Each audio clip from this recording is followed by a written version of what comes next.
Como pudimos ver en el ejemplo anterior, cuando se tiene una bobina, la misma presenta la propiedad de tener una autoinducción. Esa autoinducción ya la calculamos para la misma.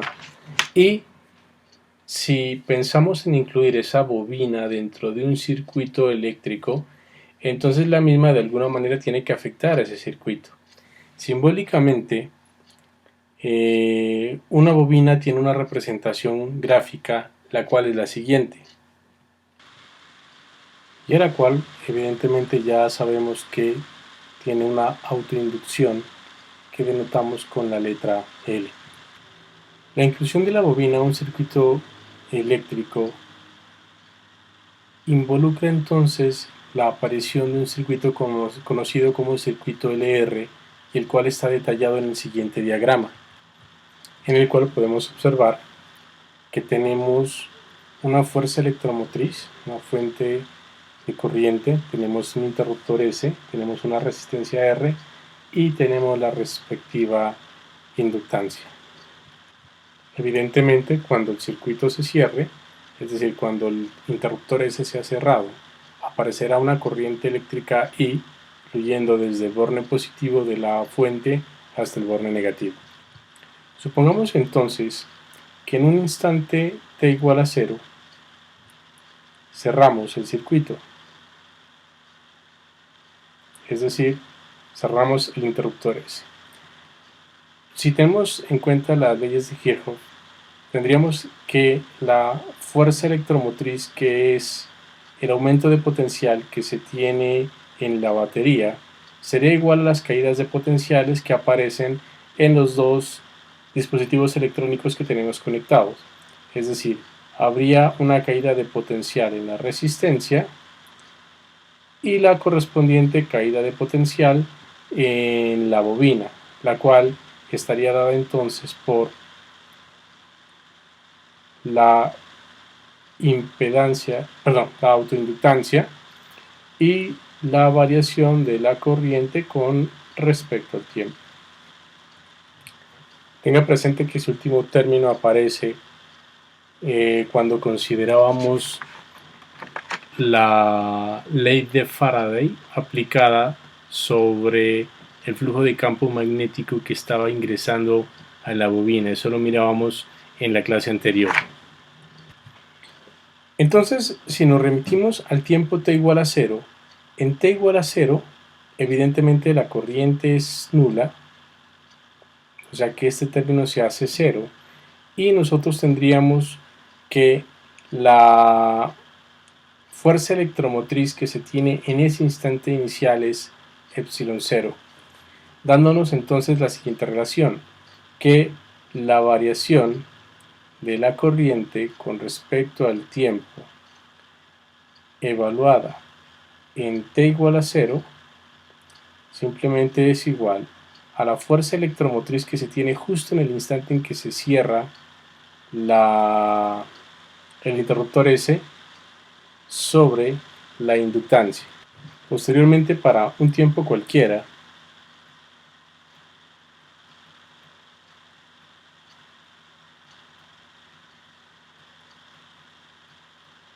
la relación ya sería más general y partiendo de esta que teníamos inicialmente nos quedaría así: variación de la corriente con respecto al tiempo es igual a epsilon 0, bueno, que esta pues en principio asumimos que no cambia, ¿no? Epsilon 0 sobre la inductancia menos I por R sobre L.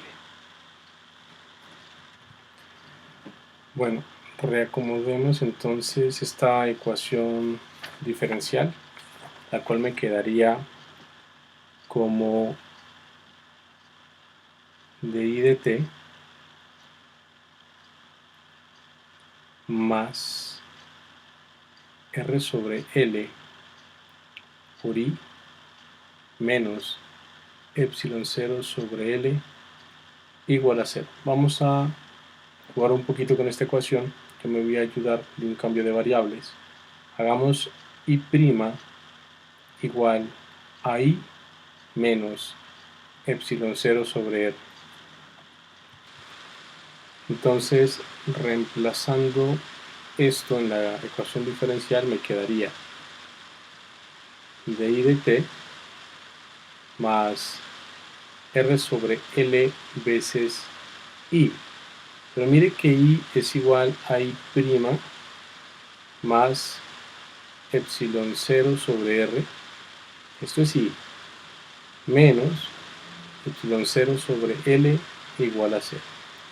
Observe que esta ecuación me da por resultado el hecho de que aquí tengo R, se va a cancelar con esta R, me va a quedar en este producto que por propiedad distributiva me quedaría un epsilon 0 sobre L positivo menos epsilon 0 sobre L negativo. Esos dos términos se van a cancelar y finalmente me queda que de I de t más R sobre L por I' debe ser igual a 0. Pero observe que de esta ecuación que tengo acá, si yo hiciera de I' de t, eso sería igual a de I de t, porque la derivada del término epsilon 0 sobre r al ser constante va a dar 0. O sea que aquí yo puedo colocar un término primado en I. Esta ecuación es relativamente fácil de resolver. Mire que reacomodando términos yo puedo escribir como de I' sobre I' sería igual entonces a menos R sobre L veces de t. Lo que si hacemos las respectivas integrales, me daría entonces que logaritmo natural de I' es igual a menos R sobre L veces por t más una constante de integración, lo que todavía lo podemos seguir acomodando de la siguiente forma. Recuerde que para deshacerse del logaritmo natural yo puedo utilizar la función de Euler, o sea que me quedaría por un lado I' igual a esa constante que tengo aquí por E a la menos R sobre L veces t. Observe que por otro lado, en t igual a 0, ya habíamos dicho que I es igual a 0, pero al mismo tiempo tenemos de la definición de I', que I' es igual, vamos a mirar, I' es igual a I menos epsilon 0 por R. O sea, a I, que estoy diciendo que en este instante vale 0, menos epsilon 0 por R. Entonces, al mismo tiempo, esto debe ser igual a C por el Euler evaluado en t igual a 0 quedaría 0, o sea que simplemente es C. Y aquí tenemos que C es igual a menos epsilon 0 sobre R. Mire que si reemplazamos, por lo tanto tenemos una expresión para esa corriente primada que viene siendo igual a menos epsilon 0 sobre R por E a la menos R sobre L veces T. Pero si volvemos a hacer uso de la definición de I', observe que I' es I menos epsilon 0 sobre R y al mismo tiempo esto debe ser igual a epsilon 0 sobre R negativo por E a la menos R sobre L veces T. De aquí podemos tener para la corriente, despejando, que es lo que estamos buscando, cuando pase este va a pasar positivo y epsilon 0 sobre R va a ser un factor común de ¿qué? Al factorizar este pasando al otro lado, me queda un 1 menos E a la menos R sobre L veces T. Esa es la función que estamos buscando, entonces vamos a enmarcarla. Ahí tenemos el valor que tendría la corriente en este circuito LR. Observe que si yo hiciera una gráfica, digamos dibujando en esta dirección a un eje que me represente la corriente y en esta otra dirección al eje que me represente el tiempo, es decir, tengo I, tengo T. Entonces, si yo quisiera dibujar esto, mire que para t igual a 0, este término se me hace 0, el término de la derecha. Entonces me sobrevive solamente epsilon, al hacerse 0, el término de la derecha se me hace 1, y 1 menos 1 es 0. Eso quiere decir que en el instante inicial no tengo corriente, que es lo que se había dicho inicialmente aquí. En t igual a 0 la corriente vale 0, pero cuando t se vuelve muy grande, hagámoslo tender a infinito, en t infinito el término de Euler tiende a 0, por ende sobreviviría para tiempos muy grandes el valor epsilon 0 sobre r. Es decir, eso nos da a entender que va a haber un crecimiento asintótico de la corriente hasta alcanzar un valor máximo o un valor de corriente final, el cual sería epsilon 0 sobre r. O sea que en principio la corriente tendería a tener esta forma. Por otro lado, mire que si nosotros nos enfocamos en el término de Euler que aparece en el resultado final para la corriente, sabemos que el argumento de un Euler debe ser adimensional. Eso quiere decir que si yo reescribo, vamos a hacerlo aquí en este pequeño espacio que me queda acá, vamos a aprovechar este pequeño espacio, lo voy a dejar enmarcado solamente porque necesito tener la ecuación visible. Yo tengo e a la menos r sobre l veces t. Esto lo puedo escribir como e a la menos t sobre un cierto valor tau, donde si miramos las dos expresiones se hace evidente que tau, lo voy a escribir aquí, tau debe ser igual entonces a L sobre R, siendo ese valor una constante, un tiempo denominado constante de tiempo del circuito. Entonces, al final de cuentas, podemos escribir, para finalizar, nuestra expresión para la corriente en un circuito LR como I igual a una corriente final, o la corriente máxima que se puede obtener, por 1 menos E a la menos T sobre tau. Vamos a analizar ahora lo que corresponde a la energía magnética. Y para ello recordemos inicialmente que cuando hicimos el análisis de la energía eléctrica, hicimos uso de los condensadores para ver cómo se almacenaba energía eléctrica en ellos y cuál era la energía eléctrica resultante de un campo eléctrico. Entonces, el análisis que vamos a hacer es algo similar a lo que se trabajó en aquella ocasión y vamos a partir del circuito LR que ya hemos trabajado. Observe que este circuito se compone de diferentes componentes eléctricas, las cuales tenemos una fuerza electromotriz, tenemos una resistencia y tenemos una inductancia. Y también ya habíamos visto que la ecuación que describe a este sistema era la siguiente: la Fe aplicada al circuito es igual a la caída de potencial en la resistencia más el potencial que aparece en la inductancia, en la bobina, que es L por DI con respecto a T.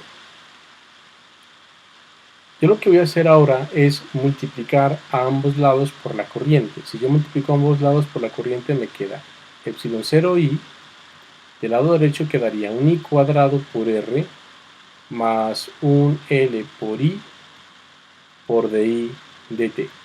Y vamos a estudiar cada uno de estos términos. Entonces, estudiando el primero, epsilon 0 por I, observe que este viene siendo igual a una potencia, la que sabemos que es energía por unidad de tiempo. Podríamos decir que es la velocidad con que la fuerza electromotriz suministra energía al sistema. Del lado derecho tenemos el término I cuadrado R, y es la velocidad a la que la energía se transforma en calor en la resistencia. Y por último tenemos el término Li por DI dt, que viene siendo igual a la velocidad a la que se almacena energía en la bobina.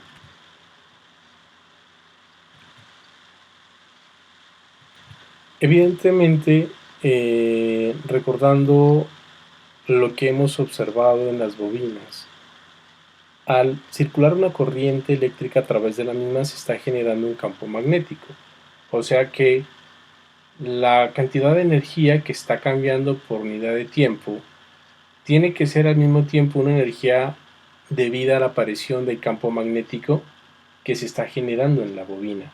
Entonces definamos como U sub m a la energía magnética, entonces su variación temporal debe corresponder o debe ser igual a L por I por dI dt. En la cual si procedemos a hacer la integración correspondiente tanto del lado izquierdo como del lado derecho, tendríamos lo siguiente: U sub m sería igual a la integral de L por I en dI, teniendo presente que dt y dt se van a ir, y esto finalmente va a ser igual a 1/2 de L por I final al cuadrado, donde hemos hecho la integración desde un tiempo inicial hasta un tiempo muy grande en el que la corriente comienza a ser cero desde el momento en que cerramos el circuito hasta una corriente final.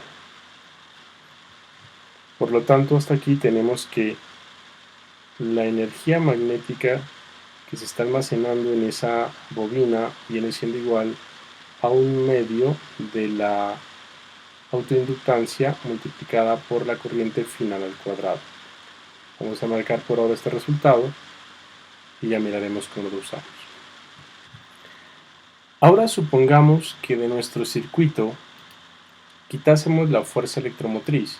Si quitamos la fuerza electromotriz, entonces solamente tendríamos la componente que corresponde a la resistencia y la componente que corresponde a la autoinductancia. Entonces, al hacer cero esto, tenemos todavía en esta expresión los términos correspondientes a la resistencia, el término correspondiente a la inductancia, o sea que no se está haciendo la corriente cero inmediatamente, sino que existe una energía que de la inductancia está siendo cedida a la resistencia. Si hacemos eso, escribámoslo aquí, retirando la FEM, entonces tendríamos que I cuadrado por R es igual a menos L por I por dI dt. Supongamos, por sencillez, aunque el resultado que vamos a obtener es totalmente general, supongamos que la bobina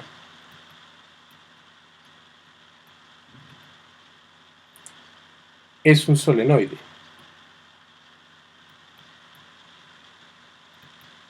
Muy largo, para el cual evidentemente nosotros ya hemos hecho el cálculo del campo magnético. Recordemos que este viene siendo igual a mi sub 0 por la densidad de espiras por la corriente que circula a través de él.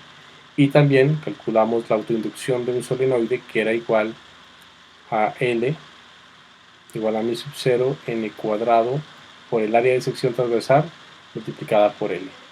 Vamos entonces a reemplazar esos términos en la expresión para la energía magnética. Hagamos los reemplazos. Entonces ya 1/2 de L, y L, como podemos ver, es igual a mi sub 0 por n cuadrado por A por la longitud de la bobina multiplicado por I al cuadrado. I sería el campo sobre mi sub 0 por n, y eso estaría elevado al cuadrado. Observa entonces que en esta expresión que aparece, este n al elevarse al cuadrado se va a cancelar con este término que tengo acá. El mi sub 0 se cancela con uno de los mi sub ceros que tengo, pero recuerde que esto está elevado al cuadrado, y yo tendría entonces, vamos a hacer cálculo, para U sub m igual a b cuadrado sobre 2 sub 0 por a por l. Pero al mismo tiempo, recuerde que el producto del área de sección transversal de la bobina por la longitud, esto me da un volumen. Entonces, si yo defino la densidad de energía magnética como la energía magnética por unidad de volumen, entonces voy a obtener que la densidad de energía magnética viene siendo igual a b al cuadrado sobre 2 veces mu sub 0. Resultado que es totalmente general y que se parece enormemente al resultado que habíamos obtenido para la densidad de la energía eléctrica y que lo escribo a continuación con el propósito solamente de recordar.